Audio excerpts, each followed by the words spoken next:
Welcome in, Blackhawks fans, to Fifth Third Arena, the Chicago Blackhawks Community Ice Rink. I'm Eric Lear with Blackhawks TV. Today joined by Charlie Roumeliotis, the Blackhawks insider for NBC Sports Chicago. Chatting a little Blackhawks hockey on a nice, beautiful 105-degree July day. It's nice to be in an ice rink. Charlie, thanks for joining us here today. And just want to start with just some opening thoughts from you on what you've noticed, what's stuck out to you in camp so far. Yeah, first off, Eric, it's very nice to be back here at Fifth Third Arena. I know we had a 4-month hiatus, and it didn't feel like a traditional or a normal off season, right, where guys can unplug and mentally and physically unplug. And so you kind of had to stay mentally sharp. And so it's nice to see the guys out here, and they look very rejuvenated for this qualifying round and a potential playoff run.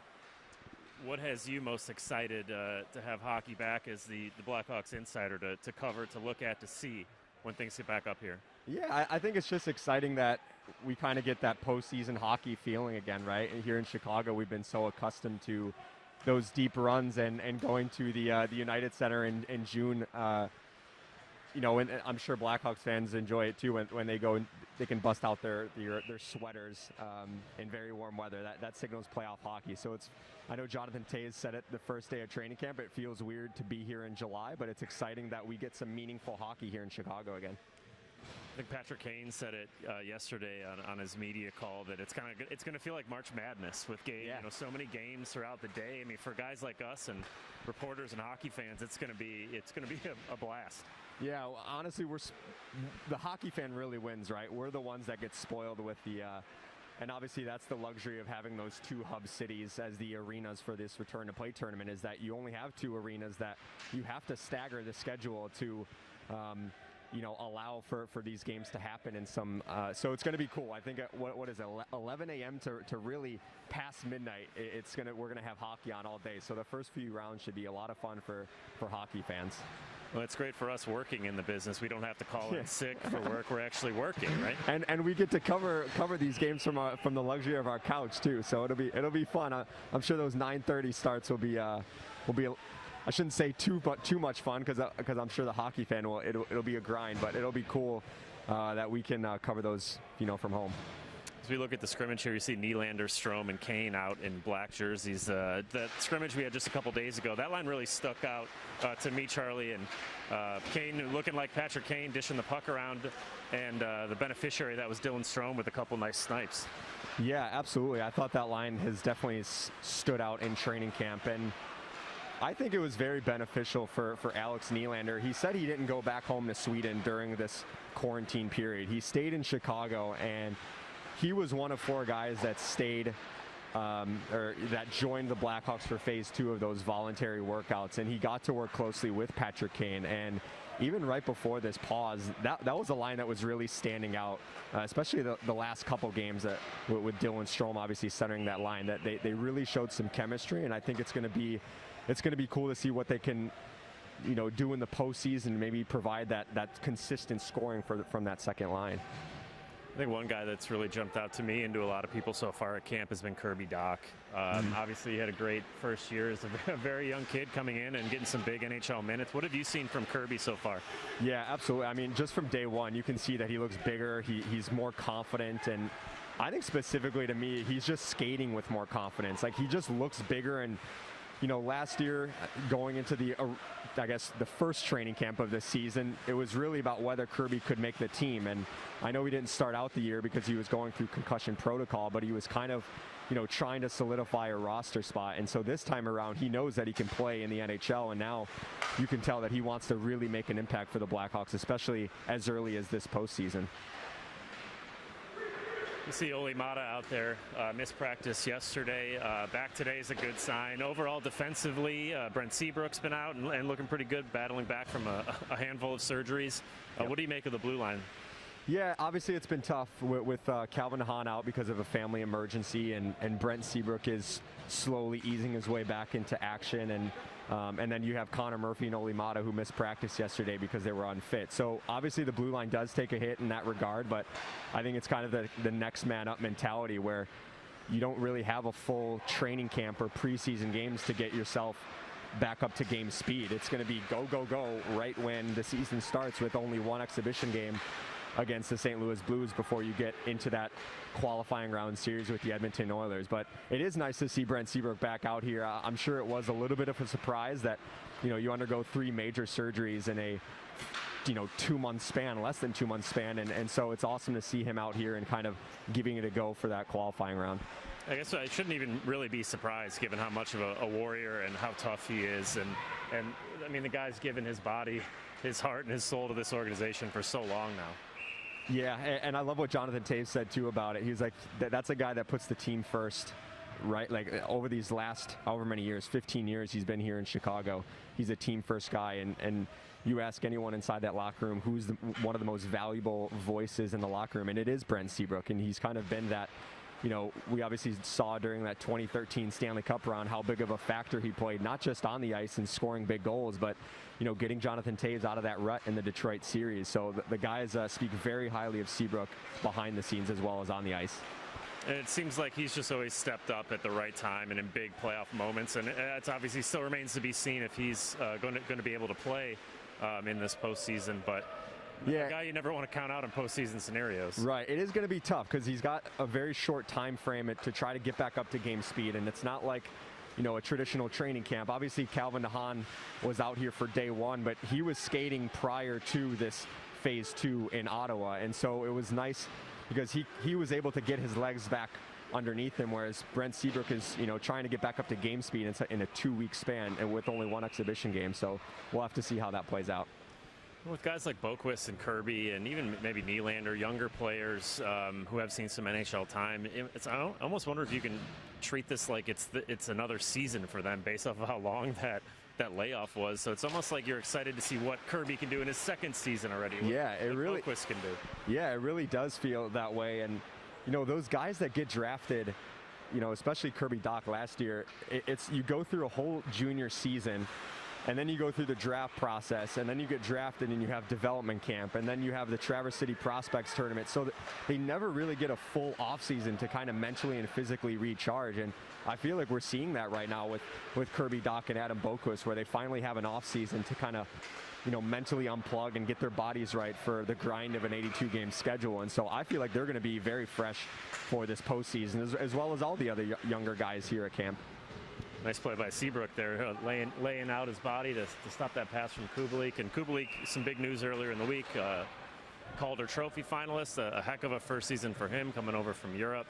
A guy that I'm very excited to see what he can do here coming up a little while in Edmonton. Yeah, that was very well deserved, and I had the honor of having a vote for that award, and I put him 3rd on my ballot. And obviously you can look at the 30 goals as a nice milestone, and for sure, but to me that stood out and trumped everything was the fact that he scored 27 of those at even strength. And I looked it up too, and in the last 20 years, only 3 players have scored more than 27 even strength goals as a rookie, and it's Alex Ovechkin, Patrick Laine, and Austin Matthews, and that's pretty good company, so yeah, very well deserved by, yeah, not bad. Just one of the greatest goal scorers of all time and one of the greatest American-born players, and so yeah, absolutely a well-deserved honor for Kubalik.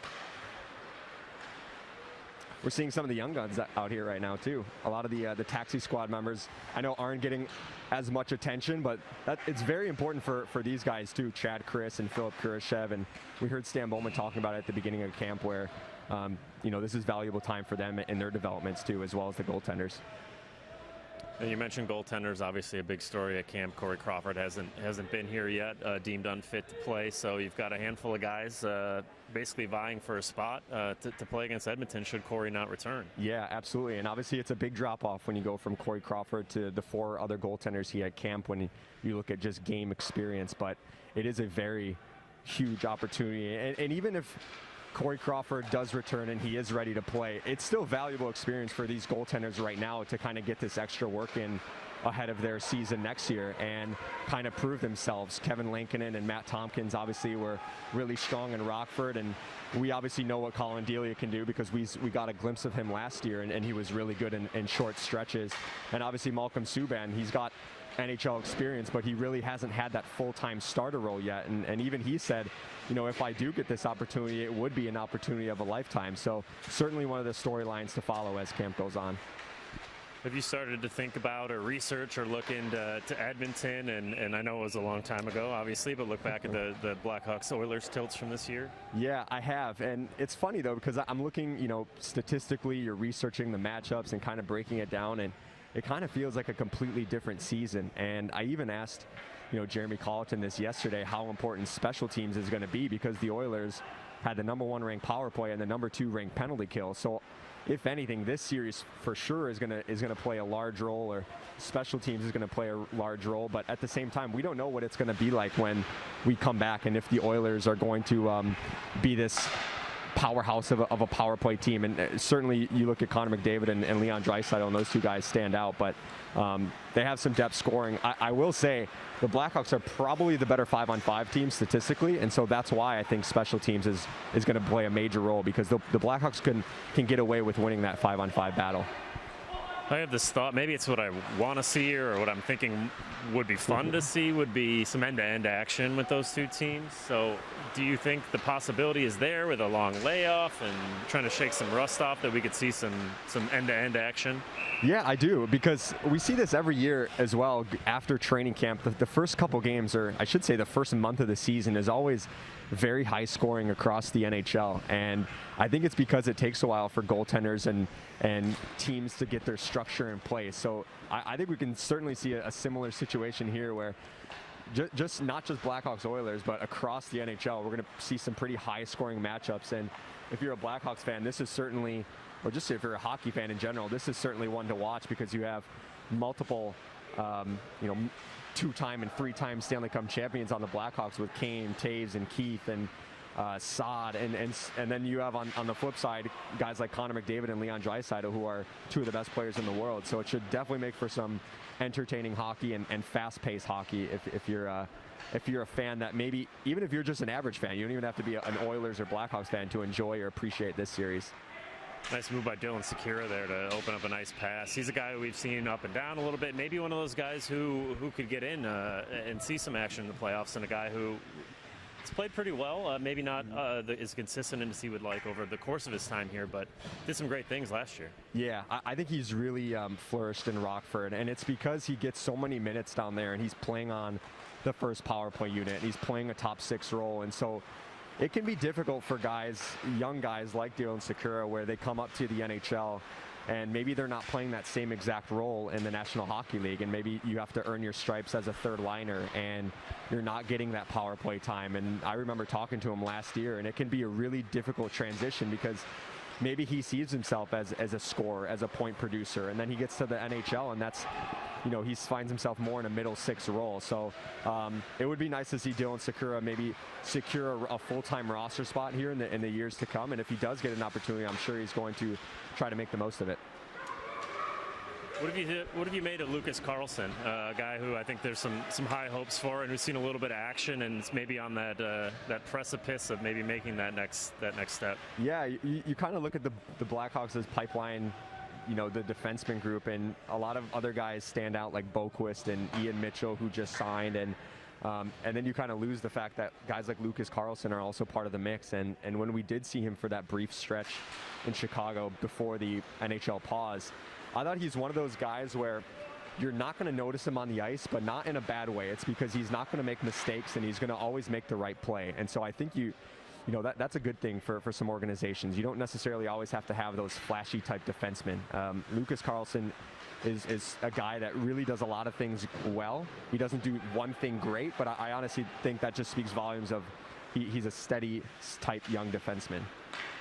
Shifting gears a little bit, Charlie, I know most of our fans are familiar with you from your work on NBC Sports Chicago, but take us through a little bit about your career, how you got here, what you did coming up in the business, and how you got here to the Blackhawks at NBC Sports Chicago. Yeah, I'm a hometown kid, so I was born and raised here in Chicago, and I grew up a Blackhawks fan, going to Blackhawks games when I was younger, and my dad would always take me, but Ended up getting an internship at NBC Sports Chicago and kind of worked my way up there. And I believe my first part-time year coincided with your first year, and it was, oh, by the way, the 2015 Stanley Cup run. So it wasn't a bad year to kind of hop on board. And I'm sure you could say the same thing too, because I remember after they won that Stanley Cup, I remember looking at you like, holy cow, is this how we do it over here? Because every year, right? It happens every year. It was a lot of fun. Yeah, that was a very fun year and a great year to start. My head was kind of spinning just trying to get acclimated, and then all of a sudden you're at Game 6 of the Stanley Cup Final. So that was a blast. So yeah, a ton of fun. So we've enjoyed your work and watching your work at NBC Sports Chicago, and been a lot of fun. I appreciate that. Let's hope we can have some more of those deep runs, because obviously it's way more exciting in Chicago when we can see these deep postseason runs. And obviously the Blackhawks have a really good opportunity here to kind of take advantage of this newfound opportunity, because the guys are even admitting too that they saw their playoff percentage chances were dwindling prior to the pause, and so now they've been given this newfound life where they're on equal footing with 8 other Western Conference teams, and they certainly don't want to look back on this opportunity as one that got away. So let's hope they can get past Edmonton and maybe make some noise in the playoffs, like Duncan Keith said, as an underdog. Any other matchups league-wide that you have circled or you're interested in, or potential matchups down the road? Yeah, it's going to be, I don't know, it's a lot of entertaining hockey. I know the Montreal-Pittsburgh series is going to be interesting to watch too, because that's another 5-12 matchup in the Eastern Conference where, you know, you get a hot goaltender like Carey Price versus Sidney Crosby and Evgeny Malkin. I just think any series is such a toss-up. Like, I think you look at, some of the matchups, and you look at the seedings, and you can look at the points and how everyone finished, but it really does feel like a completely different season, and teams don't have this training camp or preseason or regular season to kind of get their footing. It's going to be literally a 5-game and 7-game series right off the bat. So it could get real crazy, which is kind of funny to say, because last year I thought was really crazy with all those upsets and the number 8 seeded Columbus Blue Jackets sweeping the number 1 seeded Tampa Bay Lightning. But this year could be just absolutely full of upsets from start to finish.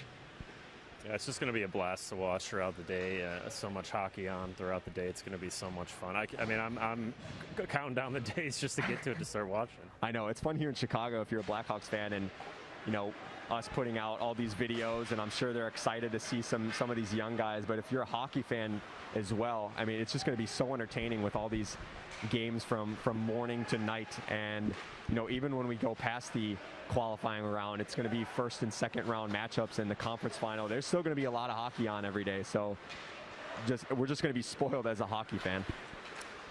How do you plan on covering this? I mean, I know we've got, Zoom interviews and all that, but is any additional challenges to you from the coverage side of it and maybe not being there? Yeah, I think it's going to be a little weird, especially those 9:30 p.m. starts. I'm sure it's going to be weird jumping on a Zoom call at 1 in the morning after a game. And, if we get some multiple overtime games, it could be 2 a.m. here in Chicago before we're speaking to some players. So it is going to be a challenge, but, the health officials have recommended that media is minimized in Edmonton, and I think that's the safe call, because you obviously want all this to work, right? Yeah, obviously it's exciting that we have hockey back, but safety comes first. And if things go sideways and the league for some reason has to shut down, like, you definitely don't want to see that. So you have to put the health and safety of the players and the coaches and of media members, of everyone involved.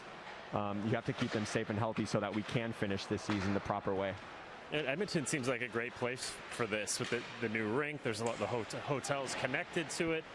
Great sheet of ice, everyone always says, in Edmonton. It just seems like a good spot for it. So yeah, I really hope everything kind of works out well. We can get this thing off and running and have some fun there. Yeah, unfortunately there was a minor hiccup with that flooding, but Patrick Kane did say it's kind of one of those situations where you have to take a step back and kind of laugh, because it's like, does someone not want this to happen? But yeah, Edmonton is a great hub city for the Western Conference, and it would have been really nice to see Chicago as one of those hubs too, because their layout plan would have been really nice, and I'm sure the players would have enjoyed that too. But you ask any players around the league, and Edmonton is one of the first or the top arenas where they say this is great ice, and so that, I think that benefits teams like the Blackhawks, where they have some skilled players and they want that fresh ice, especially Patrick Kane, Jonathan Taves, guys that are used to on the power play, you get a nice fresh sheet of ice, and it's not chopped up. That benefits them more than anything.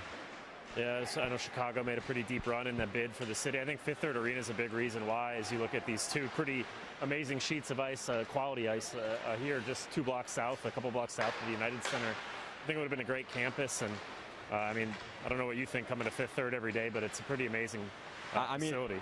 It's a beautiful arena, and sometimes you forget how nice it is because we don't get to visit the other team's practice facilities on a regular basis, or when we do, it's on the road, and it's so when teams, I'm sure when visiting teams come here, they see this facility and they're like, holy cow.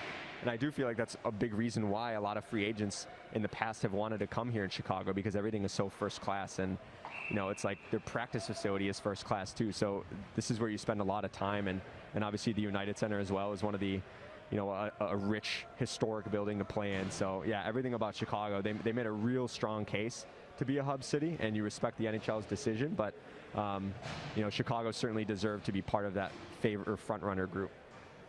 I know you travel a lot too. Obviously, I'm with the team quite a bit on the road, been to all the other arenas. The one thing I always love about the United Center is the money that they put back into it to keep it updated and fresh. And the new scoreboard last year, it seems, and a little bias, obviously, growing up here, much like you did and working for the team, but it's just a great place to watch a game. And I don't know if how many road arenas you've seen or where you would put it, but it's just I'm excited to get back there at some point, hopefully soon, and see some hockey.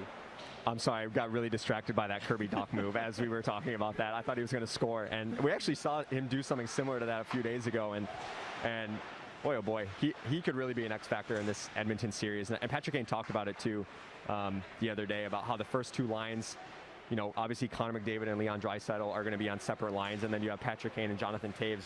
So if those lines are equal, if you cancel those out, just hypothetically speaking, you're going to have to get that depth scoring somewhere else. And if Kirby can step into that role, and oh, by the way, he has Dominik Kubalik right now, who on his line, who has the puck, that could be a difference-making line in the Edmonton Oilers series. Kajula's a guy I like too. I mean, he's kind of that. I don't know if the Andrew Shaw type is a good way to say it, but he's just a really hard-working guy who seems to be in the right areas quite a bit, like a guy that. The type of guy that you want on your bottom 6. Yeah, you kind of think of him as more of a gritty player, but he really does have some skill. And we've been replaying all the wins from this past season on NBC Sports Chicago, and one of the first games of the year was Drake Kajula had an unbelievable goal where he just sniped it top shelf. And we even look at his tape job, and that's the tape job of a skilled player, right? So he certainly does have that offensive skill, and I think that's why the Blackhawks appreciate him so much, is because he can be that depth player. You can put him really on any line, on the 4th line to the 1st line, and we obviously saw him last year on that 1st line with Jonathan Toews and Patrick Kane, and it was a really effective line for the Blackhawks. So they really like his versatility, and obviously he has battled through some health issues, but when he's on the ice, he is certainly an effective player for the Blackhawks. I'm very intrigued to see that line more. I like all those guys. I like what they bring to the table. I think it could be a real good balance, and especially with the way Kirby's been skating. That's the one thing that really popped out to me so far at camp. You've seen him weaving in and out of guys in the neutral zone, center ice, the puck seemingly on a string. You mentioned having that line and that depth. Excited to see what they can do. Yeah, they really do feel like they have some solid chemistry between them, where Kubalik is kind of that sniper, and Kirby Dach is kind of that playmaking type player, and Drake Kajula is the one that goes to the gritty areas but can also provide some skill and create his own way if he needs to. And I think that's important to have that versatility on all those lines, and just I guess on one line too. You don't want a lot of guys that do the same things on the same line. You want guys to provide different elements, and I think that's why this line works so well, especially Kajula bringing kind of the whole package of skill and grittiness, and also providing that net front presence as well. Nice play there, by the way. Beautiful play and a nice save by Lankin. And it's just Kane distributing. We were talking about earlier, Strome's been in the right spot, and when you're playing with Patrick Kane, getting in the right spot, sometimes that's all you need to do. Yeah, absolutely. And I know we talked about it earlier about this line specifically, and we didn't really get to see it a lot prior to the pause. And I'm sure Dylan Strome, he was going through some inconsistencies with his game, and he finally gets put on a line with Patrick Kane and Alex Nylander, and it really felt like they were starting to flourish as a trio. And so I'm sure all three of those guys are really excited about playing with each other. And, we should mention, too, that Dylan Strome also was one of the first guys to join Phase 2 as well. So those three guys have really been on the ice together for more than a month now. And so I'm sure that benefits that line specifically on trying to get your chemistry right and timing right before going into the series, the qualifying round against Edmonton. So about a week left here of training camp before the team heads to Edmonton on the 26th. Is there anything in your reporter's notebook that you're looking for? You want to see what happens and what develops in that next week? Yeah, obviously aside from the goaltending situation, because we know that's going to be a big role, and obviously if Corey Crawford is healthy, you kind of give the Blackhawks a serious chance at upsetting the Edmonton Oilers. But aside from that, I honestly think it's going to be the blue line. That the Blackhawks were towards the bottom of the league and scoring chances allowed. And if they can, some of the guys on their blue line like Adam Boquist and Lucas Carlson, I know we mentioned too, and the Slater Cuckoo and Oli Mata pairing was really good at the end of last season. Statistically too, they were, positive things happened when they were on the ice. So if the defensive core can really hunker down and be an effective or just effective really against the Edmonton Oilers, it's going to be really difficult to contain Connor McDavid and Leon Draisaitl. But if they can just just do their part and not maybe stop the bleeding a little bit, I think the Blackhawks have a solid chance, because they can score right up there with anyone in the league, especially if they can get the power play going. I think another unique angle to all this is the best of 5 series as opposed to a best of 7. I mean, how many times over the years have you seen teams battle back from down 3-0, 3-1? It's going to be a lot of, I think, who comes off on the best start, who's ready to go games 1 and 2, and one tune-up for the Blackhawks on the 29th against St. Louis. And I think that's going to be a big factor, who jumps off to a good start for both teams. Yeah, absolutely. You kind of look at all those Blackhawks runs, and you can pinpoint each series. I believe, especially in the 2015 or 2013 one, they trailed in a lot of those series, and they came back after 2-0 down or 2-1 down or 3-2 down. So it definitely is going to have a different feel where, if teams go down 2-0, you already find yourself backs against the wall and have to win 3 in a row. Whereas, in a 7-game series, you find yourself down 2-0, and there's still time to, you still have maybe a margin for error with a game in there. But, in a 5-game series, the team that wins game 1 or, the teams that maybe steals another game, it's going to feel so significant. Even if you don't play your best, it's going to be so important just to come away with a win, if it doesn't look very pretty. So grind it out. I think the Blackhawks were very good at that on the road this year and simplifying things. And, maybe this does benefit a team like the Blackhawks, where there isn't a lot of pressure to, you're not in your home arena. All the pressure is really on Edmonton to perform, because they're the higher seed and they're in their home city and home arena. So, I'm sure the Blackhawks will take this opportunity and try to develop that road mentality, because there was a stretch earlier, I think it was in January, it was a couple weeks stretch where they were really good on the road. And so I think if they can get back to playing that style and developing that underdog and road mentality, they have a pretty good shot against Edmonton. But 4:24 left in the scrimmage here. You've seen a lot of conditioning at training camp so far. You've seen a lot of scrimmages, and we'll continue to see a lot of scrimmages. It's, I like that idea, that strategy of trying to get up to conditioning and game shape as quick as you can. Yeah, absolutely. And I'm sure the players like that too. They want to simulate some game actions, and especially for the goaltenders too, they're seeing different angles. And so I'm sure this is really a benefit.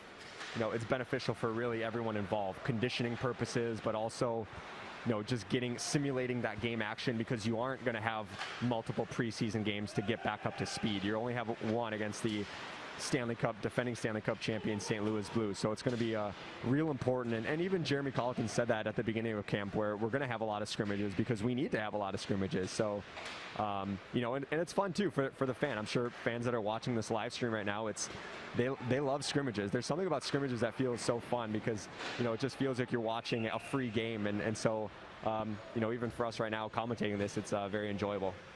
It has a little development camp vibe for me. It's kind of how we were treating it coming into it. So you got a 2-week stretch here. You're probably going to have a lot of scrimmages. It's a lot of drills and getting back to it. So it's kind of got that development camp feel, but you look down and there's Kane and Taves and Keith, and these guys have been doing it for a real long time at a real high level. Yeah, and it also just allows the fans to a glimpse at what we're talking about, right? Like Kirby Doc is a player that has stood out to us in camp, and obviously the Nylander, Strome, and Kane line, and fans that are watching the stream now, they get to see how that translates maybe into a scrimmage, and so we hope the fan is appreciating this too, and seeing, making sure that what we're seeing, the fan is also seeing. So hopefully they trust us in our analysis right now. So when these games come on, NBC Sports Chicago, or live hits, do you guys have kind of a game plan at this point, or is it still a little up in the air as things get a little closer? I'm sure they're working really hard behind the scenes to figure it, a plan out, but it is going to, it's just such uncharted territory on how we're going to tackle this when it comes to television, and make sure that we're properly socially distancing, and it's just going to be, it's kind of exciting too. It's just new territory, and it's cool to see creative minds get put together, and I'm sure you guys behind the scenes are also trying to put together game plans, and it's interesting, but it's also fun at the same time. So yeah, but it will be nice though to see Pat and Edzo back on NBC Sports Chicago calling those first round playoff games and the qualifying round as well. So very much looking forward to that as a fan, and obviously because we're at the games all the time, it'll be nice that we'll get to hear the calls on a consistent basis as well. Yeah, it's going to be different for us. I'm traveling quite a bit with the team on the road. Generally in the playoffs, where we send a huge staff. We were going to pretty limited on what we can send there, but.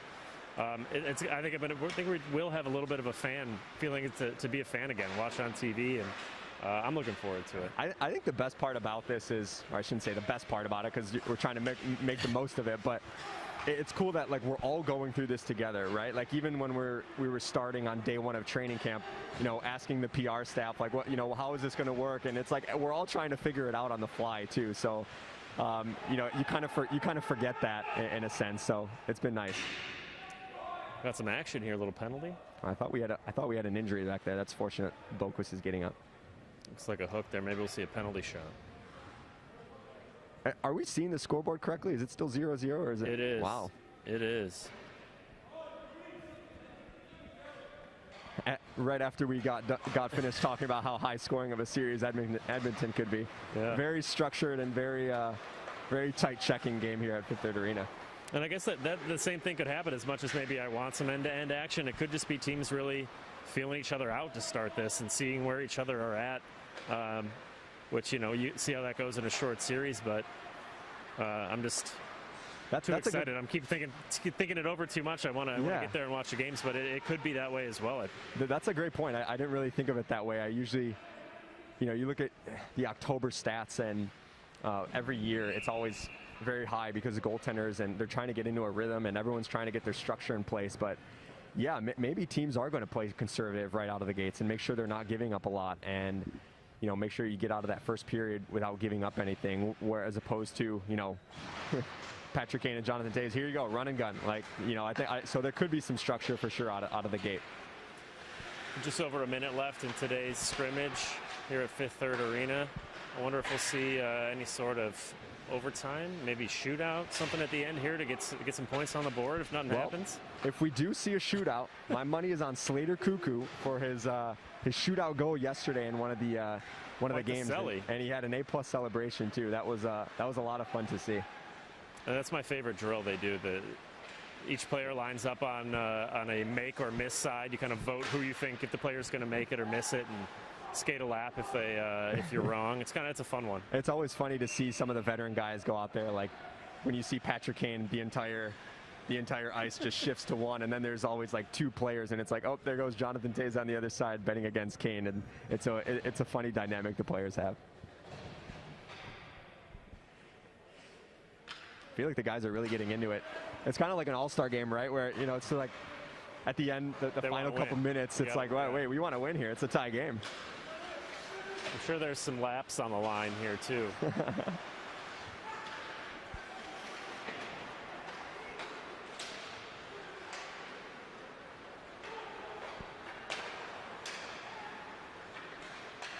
fun matchup right now with the first and second line going. Oh, there we go. 6.3 seconds left. The guy we've been talking about, Dylan Strome, taking feeds from Patrick Kane. That's exactly what happens right there. We got our first goal of the game with 6.3 left. Oh wow, look at this.